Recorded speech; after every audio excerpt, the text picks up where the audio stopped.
BPA. क्रांतिकारी युवा दिलों की धड़कन, नाइंसाफी के खिलाफ आवाज बुलंद करने वाले वरिष्ठ समाज सेवी रवीश भारद्वाज घोगा ने चिंता जताई बिहार पुलिस की कथनी और करनी पर।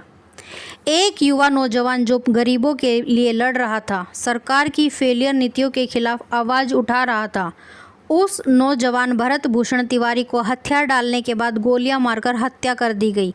उसका कसूर सिर्फ इतना था, अपने डूबते गांव के लोगों को बचाने के लिए आवाज़ उठा रहा था। इस घटना का जायजा लेने और परिवार से मिलकर गुनहगारों के खिलाफ आवाज़ उठाने दिल्ली से बिहार पहुंचे रवीश भारद्वाज ने परिवार से मुलाकात की और सच्चाई के लिए आवाज़ बुलंद की। बिहार के भोजपुर जिले के शाहपुर के बिलोटी गांव में भरत भूषण तिवारी के एनकाउंटर को लेकर हंगामा बरपा हुआ है। अब इस मामले में भरत तिवारी के परिजनों ने जो केस दर्ज करवाया है, उसमें कहा गया है कि भरत को 5 गोलियां मारी गई हैं। परिवार की ओर से दर्ज प्राथमिकी में बिलोटी गांव निवासी रिटायर हवलदार काशीनाथ तिवारी की पत्नी आशा देवी ने कहा है कि जगदीशपुर पुलिस उपाधीक्षक और शाहपुर थाना अध्यक्ष के नेतृत्व में पुलिसकर्मी 17 जून की सुबह करीब 8 बजे उनके घर पहुंचे। जवैनिया बाढ़ एवं कटाव पीड़ितों की समस्या जानने की बात कह अधिकारी भरत को अपने साथ ले गए। कटाव पीड़ितों के करीब पहुंचने पर उनका बेटा फेसबुक पर लाइव था और लगातार अपनी मांग रख रहा था। उस दौरान उनके बेटे ने हथियार जमीन पर रख दिया और खुद को पुलिस को सुपुर्द कर दिया। तब पुलिसकर्मियों ने धक्का देकर उनके बेटे को गिरा दिया और पुलिस उपाधीक्षक के आदेश पर उसे 5 गोली मार दी गई। इसके बाद उनके बेटे को गाड़ी में लाद कर ले गए। उनके पति को भी थाने में ले जाकर बैठा दिया गया।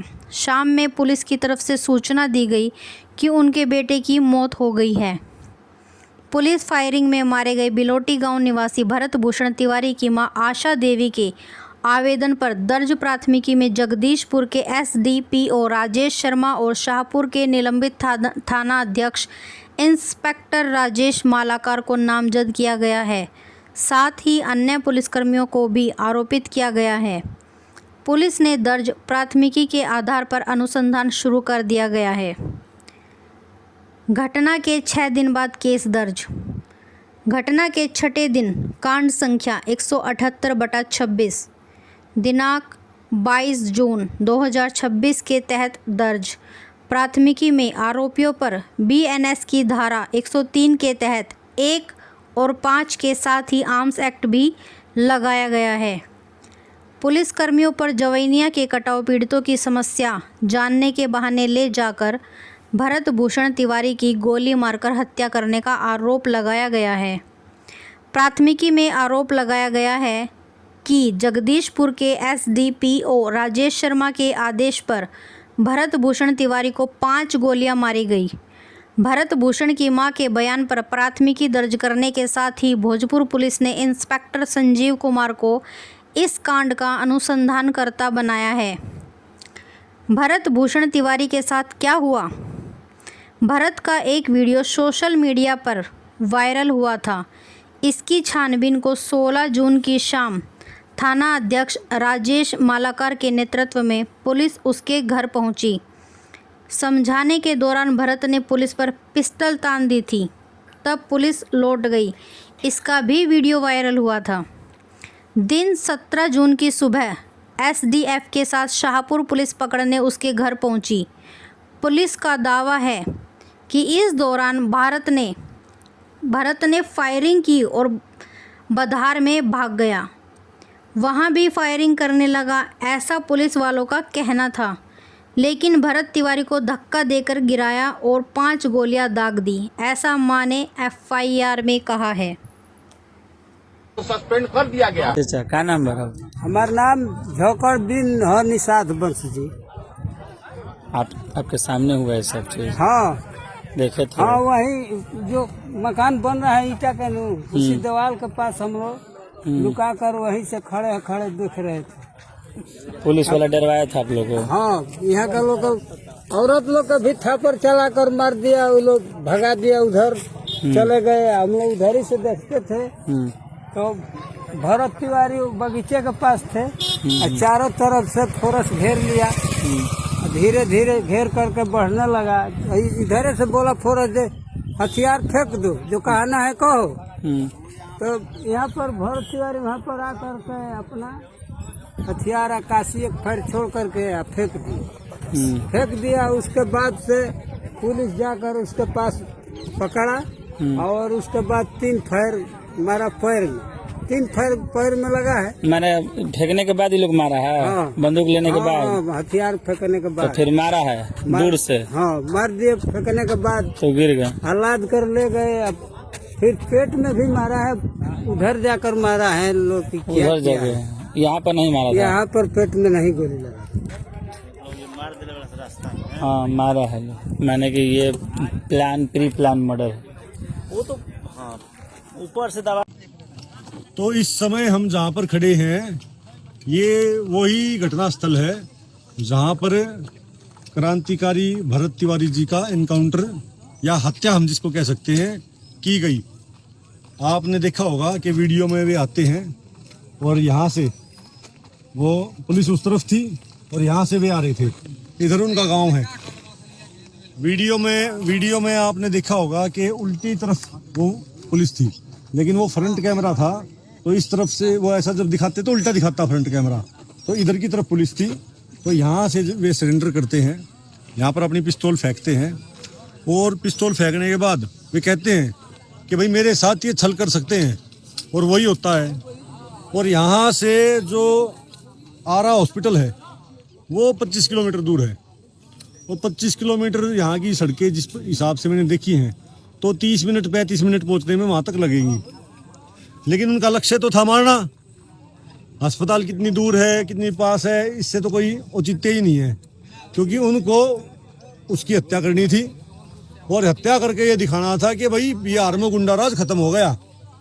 एक क्रांतिकारी शरीफ घर के बच्चे को, पढ़े लिखे बच्चे को, जो समाज सेवी था, जो सिस्टम से परेशान था, ये वे लोग हैं। यहाँ से 8 किलोमीटर दूर एक गांव है और वो पूरा का पूरा गांव यहाँ से बह गया था।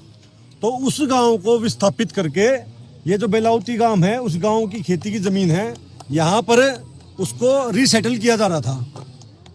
तो यहाँ पे ये कितने सालों से थे?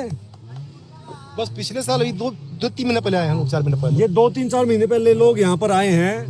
तो जो भारत तिवारी जी थे उनकी ये मांग थी कि भाई इन लोगों को सुविधाएं मिले, क्योंकि इनका गांव तो बाढ़ में बर्बाद हो गया, उजड़ गया। वहां से इनको विस्थापित यहाँ पे किया गया। ये पहले डूब जाता है। यहाँ पे किसी प्रकार की फैसिलिटी नहीं है। पहले ये तो डूब जाता है। ये भी बाढ़ प्रभावित क्षेत्र है।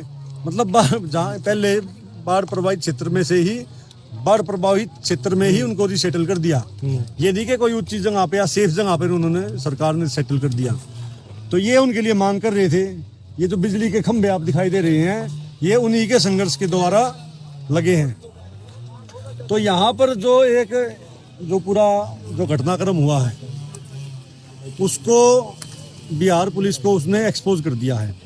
और ये मिट्टी है, ये वो मिट्टी है जहाँ से भाई भरत तिवारी जी को अरेस्ट किया गया। कुछ लोग बता रहे हैं कि यहाँ पे गोली भी मारी गई थी, तो ऐसा भी बता रहे हैं कि वहाँ पर जो है खून के कुछ निशान दिखाते हैं, लेकिन वो कंफर्म नहीं है। लेकिन जो भी है ये हमारे लिए पूजनीय है। कंफर्म बात ये है कि यहाँ जब उसने सरेंडर कर दिया, पुलिस उसने घेरी, पुलिस उसको बजाते ऐसे मित्रवत बात करते हुए आगे ले गई अपने विश्वास में लेके, और 3 गोली मारी। जैसा कि ये लोग सुना, देखने वाला देखा, इन्होंने गोली की आवाज सुनी और देखी भी, देखी। देख रहे थे उधर हाँ, इनके पास तो फोन नहीं होगा, गरीब लोग हैं और लेकिन पोस्टमार्टम रिपोर्ट और डॉक्टर बोल रहा है कि 4 गोली मिली, और घर के लोग बोल रहे हैं कि नहीं 5 गोली लगी है, 1 गोली अंडकोश में भी लगी है। तो सवाल उठता है कि जब 3 गोली यहाँ मारी गई जांघ में, तो फिर वो 2 गोली कहाँ मारी गई?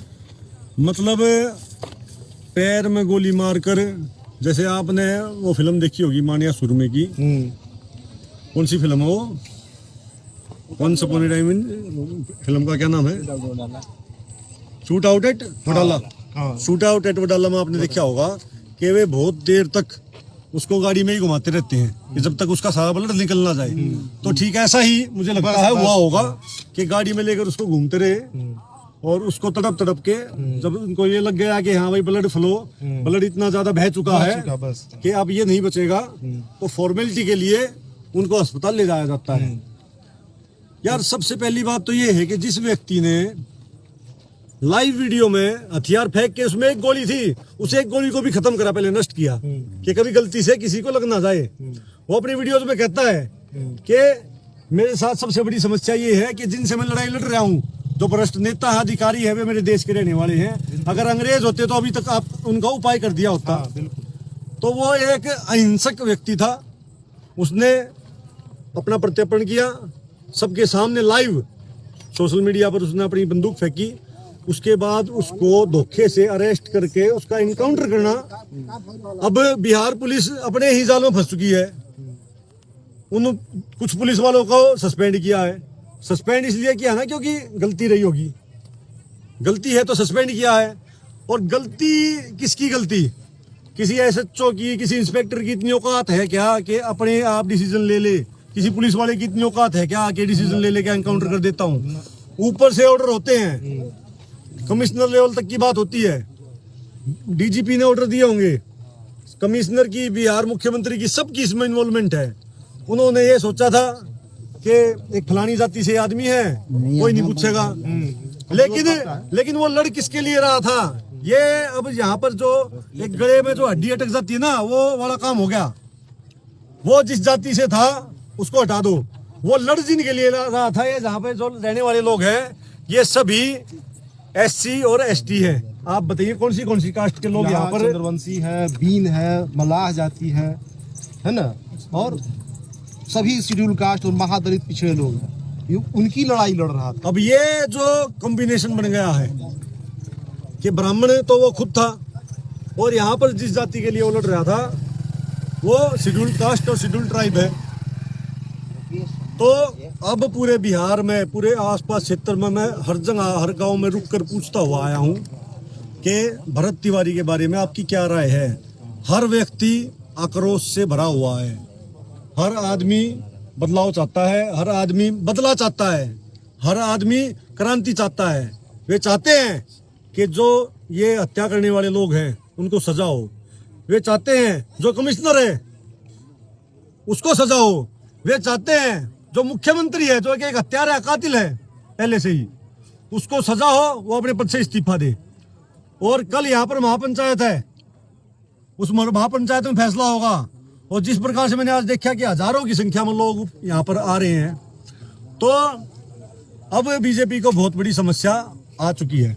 देखिए अब इससे बचना मुश्किल है। एक ट्विस्ट ये भी है कि घटना के 10 मिनट बाद जिला एसपी कार्यालय से, उसके सरकारी हैंडल से प्रेस विज्ञप्ति आती है कि फलाने घटना में जवाबी कार्रवाई में गोली चली। अच्छा, ठीक है। और 10 मिनट पहले ही, 10 मिनट बाद 10 मिनट बाद हाँ जवाबी कार्रवाई। लेकिन पुलिस को ये ज्ञान नहीं रहा होगा कि मामला तो लाइव है, जवाबी कार्रवाई तो हुई नहीं है, उसने तो कोई अटैक किया ही नहीं है, तो 10 मिनट में हटा लिया गया। ये ऑन रिकॉर्ड है। तो मतलब जो पहले से ही तय कर रखा था कि गोली मारनी है, लेके जाना है इसको, प्रेस रिलीज टाइप जैसे भी करके इसको उठा लो, उसके बाद गोली मारनी है। और 10 मिनट के अंदर वो हटा लिया गया। तो उन्होंने जो है अपनी जो उनका ऑफिशियल अकाउंट था वहां से पोस्ट किया कि वहां पे बिलौती जो भोजपुरा जिले में एक जगह पे ऐसी कोई घटना हुई है, उसमें जवाबी कार्रवाई हुई। लेकिन सब कुछ लाइव था, लाइव में कोई जवाबी कार्रवाई हुई नहीं हुई। तो वहां पे उनको जब ये बात समझ में आई कि फंस गए, तो पोस्ट डिलीट कर ली। ये ऑन रिकॉर्ड है, ऑन रिकॉर्ड मामला है ये। अच्छा, स्क्रीनशॉट वगैरह है, सब है टोटल। अच्छा सबूत है उसके लोगों के पास। मतलब यार गुंडा राज तो चलो था ही था बिहार में, पागल राज भी हो गया क्या? रवीश जी ऐसा सारे अधिकारी पागल है क्या? रवीश जी ऐसा इनको चोरी करनी भी जाती ढंग से। लग रहा है कि स्क्रिप्ट लिखी हुई हो। हाँ, स्क्रिप्ट पहले से टाइप है लेटर, स्क्रिप्ट कि इधर घटना हुआ वो आ गया नेट पे पहले से 10 मिनट में फिर डिलीट। जल्दबाजी में, उत्सुकता में गलती करके। गलती करेगा वो, ज्ञान नहीं करे, वो तो मामला ऑनलाइन है। नहीं, अब उसका जो है देखते हैं। चलो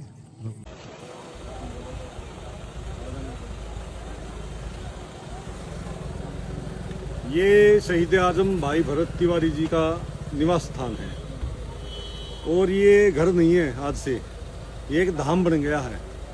और भाई के घर के दर्शन करके अपने चारों तीर्थ धाम हो गए हैं एक प्रकार से। और मेरा ये वादा है, जब तक जो भरत तिवारी जी के हत्यारे हैं उनको सजा नहीं मिलेगी, भाई भरत तिवारी को इंसाफ नहीं मिलेगा, जो परिवर्तन देश में ये चाहते थे वो परिवर्तन नहीं होगा, जब तक मैं भी किसी और धाम पे नहीं जाऊंगा दर्शन करने के लिए, आशीर्वाद लेने के लिए। जय हिंद, वंदे मातरम।